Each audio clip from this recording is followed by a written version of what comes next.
Hello po sa inyong lahat mga ka-crypto. Ako po si Pinoy Crypto Trader at sa video na ito ay atin pong pag-uusapan ang tungkol dito sa discussion dito kay Reddit tungkol po kay Terra Luna Classic.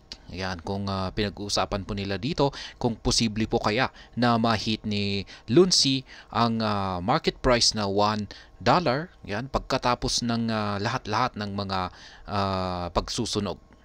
Yan. At ayan, bago po tayo magpatuloy ay nais ko po munang bigyang linaw ang aking disclaimer kung saan ang nilalaman po ng video na ito ay hindi po ito isang financial advice. For education and information purposes lamang po ang layunin nito. Maliban po dito ay nais ko na rin pong magbigay babala na wala pong kahit anumang group chat ang Pinoy Crypto Trader. Ayan. Is Luna Classic possible to hit $1 after all the token burns? Ayan, yan po ang pinag-uusapan dito. Pero bago po yan, ay check po natin yung ranking ni Terra Classic or Lunsi. Ayan, dito sa kay CoinMarketCap yung trending rankings.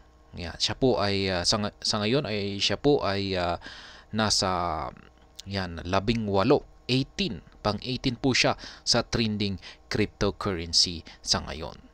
Kaya, ayan, masasabi kong mataas pa rin yan. Top 18 po siya. Ayan, simulan na natin. Sabi dito ay, I know it's a long shot. Might even take a long time. Or even maybe never. Ayan, sabi niya. Sabi yung nag-post or gumawa ng discussion na ito ay alam niyang yung $1 na ito na target price ay long shot daw. Maaring talagang matagal bago makamit ni Lunsi ang ganitong presyo. Yan, maaring aabot ng napakatagal na panahon. Yan, mga ilang taon po yan. At may posibilidad na rin na never or hindi niya kailanman mahihit ang ganitong presyo. Kaya yan, nais niyang malaman yung mga opinion ng community ng Terra Classic. Ayan, Terra Classic. Ayan, sabi dito ay sabi ni Bitcoin Monkey, ang sabi niya ay yes, in 21-24 daw ay makakamit daw po ni Lunsi ang $1 na market price sa taong 21-24. Ayan, 100 years mula sa ngayon. 101 years po pala. Yan, mula ngayon. Kaya yan, sa tingin ko ay wala na tayo dyan. Looking forward to it. Yan, sabi naman ni Ricky K. Yan, inaasahan niya. Siguro baka bata pa itong si Ricky at sa tingin niya ay maaabutan niya ang taong 21-24. Kaya ayan, inaasahan niya. But in 21-24, a shot of espresso in a bar will cost $50. Ayan, yan naman po yung sinabi ni Bitcoin Monkey dito. Aabot nga yung market price ni Lunsi yan sa $1, pero yung mga presyo naman ng mga pagkain, yan, sabi nga niya yung inumin sa isang espresso, ayan, espresso na inumin sa isang bar ay nagkakalaga ng $50. Kaya wala ring silbi kung mas umakyat yung value ni Lunsi ng $1, pero lahat naman ng mga produkto ay nagsitaasan na rin. Ayan. Sabi naman dito ni Classic Caregiver, as far as I know, someone keeps around 5 trillion Lunsi, probably Binance. Ayan, meron daw po siyang nalalaman na may nagtatago ng at least 5 trillion na Lunsi at sa tingin niya daw ay si Binance ito. That's huge problem in the whole burning process. Anyway, $1 is hard to even been taken as possible. Let's start at $0.005. Then we can start to speculate. Ayan, yan naman po sinabi ni Classic Caregiver. Ayan, napaka-imposible daw po ang $1 sa ngayon. Ayan, mas maganda raw na mag-umpisa na lang muna tayo sa mas achievable na market price. Ayan, at ito po ay ang $0.005. 20 digits.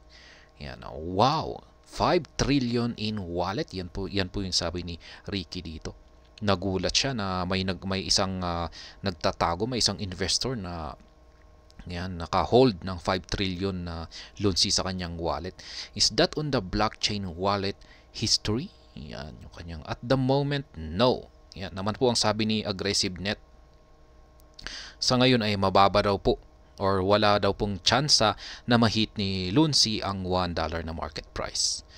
Yan. Si Tony Starch, 28, it would probably take all the people who filled their bags at ATL to burn like 90% of their coins to get that high. I would do it if there was a way to make sure everyone else who committed to it did it. Even 10% of a bag would be life-changing money. Yan naman po sinabi ni Tony Starch, 28. Mukhang may maganda po siyang point dito. Aakyat daw po, posible daw pong umakyat ang market price ni Lunsi kapag lahat ng mga investors ay susunugin nila yung 90% ng kanilang Lunsi tokens. Ayan, 90%. Laki po niyan. At syempre, hindi siya nakakasiguro kung lahat ba naman, kung maski nag-usap-usap lahat ang buong community, ay syempre hindi ka talaga makakasiguro kung merong susunod dito na susunugin niya rin, kung susunugin niya talaga yung 90% ng kanyang Lunsi na tokens. Yan. Paano kung may isang investor na hindi pala siya nagsunog? Ayan. Yan po ang problema. Yan, may mga kung may mga malulugi, kaya mukhang mahirap talaga. Yan, sabi ni Express Fault, I know. Yan, maraming nagsasabi, double no. Yan, si Big Wave Dave. May maraming hindi maraming yung kanilang pananaw ay napaka-imposible na umakyat si Lunsi ng $1 na market price. Yan, kahit na magsunog ng mas maraming masusunog na tokens. Ayan, too many people filled up their bags. It would be glad if it ever made it to $0.01. Ayan, sabi naman ni Bibel, ayan, Bibel Box. Ayan, Bibel Box. Ayan. Marami daw po kasing mga investors ang nag-hold ngayon ng Lunsi token, yan, sa kanilang wallet. Kaya yan, walang masusunog kapag ganyan.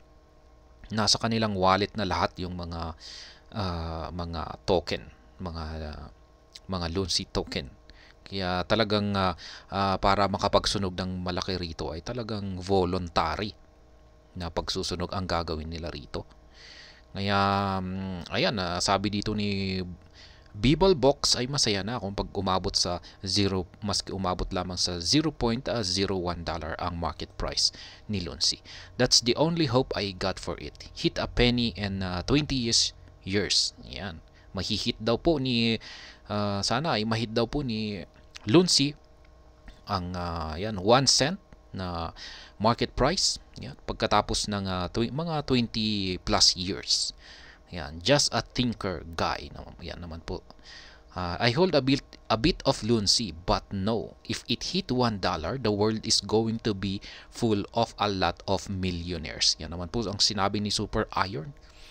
Hindi po siya, yung kanyang opinion naman dito ay hindi po mahihit ni Lunsi ang market price na $1. Kasi kung pag nangyari yan, ang ating mundo ay magkakaroon ng napakaraming mga milyonaryo. Kaya yan. Sabi naman dito ni Reddit couldn't fix user, while I very much doubt we will ever get to $1. Even if we did, I don't think there will be a lot of millionaires. Humans are greedy. Ayan, many people will sell along before $1. Those who hold millions of Lunsi will sell when it gets to $0.10, then $0.20, and so on. Only the true holders might make it as far as $0.50 or $0.60. Not many will wait all the way to $1. Ayan, totoo po yan yung sinabi ni Reddit couldn't fix user na ito. Maski sabihin natin na may kakayahan nga na umakyat si Lunsi sa $1 na market price nito. Pero ang karamihan na mga investors ay hindi aabot rito. At ang dahilan ay greedy po talaga. ang tao. Yan, or gahaman. At natural na po yan sa atin. Kaya kung pag umaakyat si Lunsi, at ito ay maski umabot lamang sa $0.10, ay siguradong marami nang mapapabenta nito. Yan. At kung pag umakyat ng 0.20 ay ayan, mas lalong darami pa ang mapapabenta nito. At kung pag umabot ng 0.50 at 0.60 ay talagang yung mga investors ay talagang na nagko-hold ay talagang idadam na nila lahat yung kanilang mga hino-hold na Lunsi tokens. Talagang ang matitira lang talaga ay yung talagang matitibay talaga na mga investors na holders ng Lunsi. At kaya iilan lamang talaga ang yan makakaabot sa $1 na market price ni Lunsi kung pag sakaling nangyari ito. Ayan. People forget it's not about $1 Lunsi. It was about $1 USDC, and that would help restore the peg and broken apps, which would aided in utility more quickly and efficiently. Ayan. And nakakalimutan daw ng mga investors ni Lunsi na ang problema po ay hindi ang market price na $1 yan ang kailangang akyatin ni Lunsi, kundi ang problema po ay nakay USDC, ang stable coin ng Terra Classic. Yan, kailangan po magkaroon ng repeg si USDC. Yan. Kailangan po niyang magkaroon ng makabalik sa kanyang yan yung equal na amount sa fiat currency na US dollar. Utility is important if people want to trade out of Lunsi for something else. Since I'm assuming most want to trade out at least some of their holdings if they were to become millionaires. Utility is an important long-term aspect. To see prices increase significantly and hold, it will most likely take several factors stacking to make that happen. My question to all who believe $1 Lunsi, where are you getting this information, and why do you assume that burning tokens alone will be enough to make that happen? Ayan, yan po yung sinasabi naman ni Paperman dito na yung isang hindi po nakasalalay sa pagsusunog ng token lamang para umangat ang value ng isang digital asset. Ayan, sinasabi niya rito ay mas maganda pa rin na yung magpapaangat dito kay Lunsi ay hindi yung pagsusunog kundi ang utility nito. Kaya ayan, parang kay Shiba Inu na rin po. Utility, kaya mas magandang mag-focus na lamang daw sa utility. Ayan, si Lord of the Rings, no. Ayan, no na naman. Maraming hindi sang-ayon dito.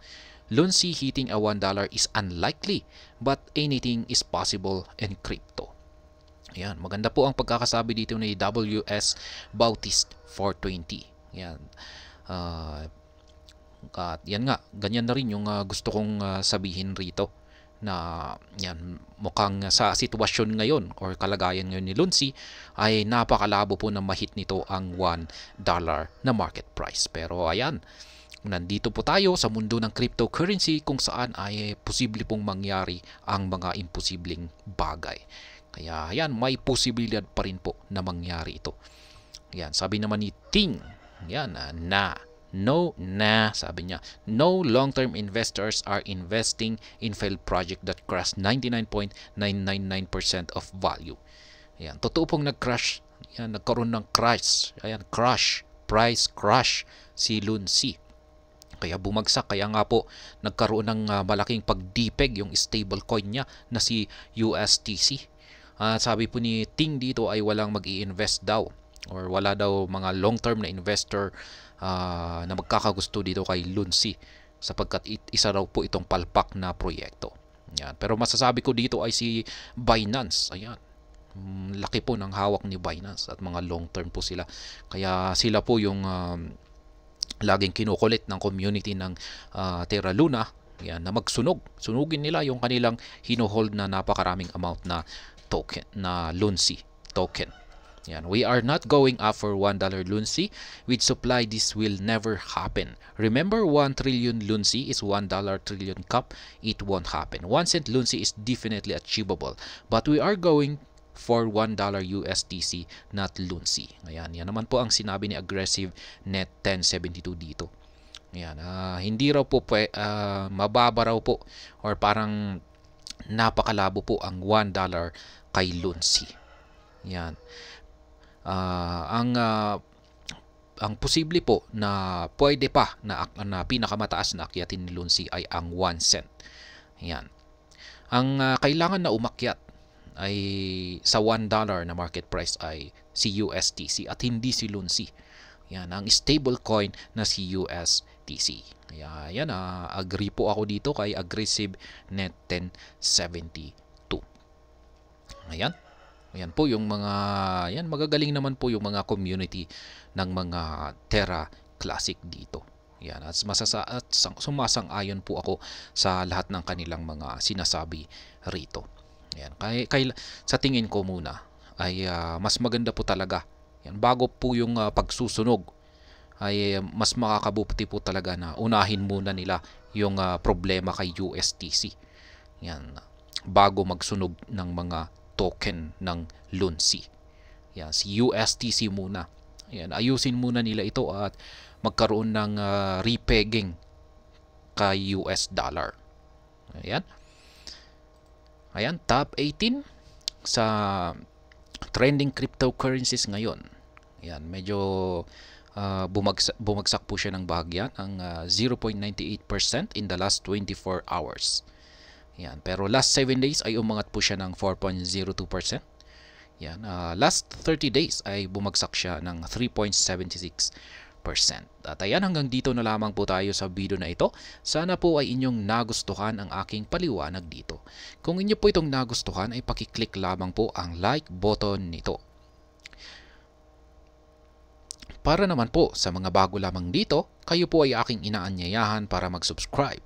Pakiclick na rin po ang bell icon nito dahil ito po ang siyang magsisilbing notification nito sa mga bago kong videos na akin pong ina-upload sa aking YouTube channel na ito. Marami pong salamat sa panonood, ingat po tayo lagi at God bless po sa ating lahat.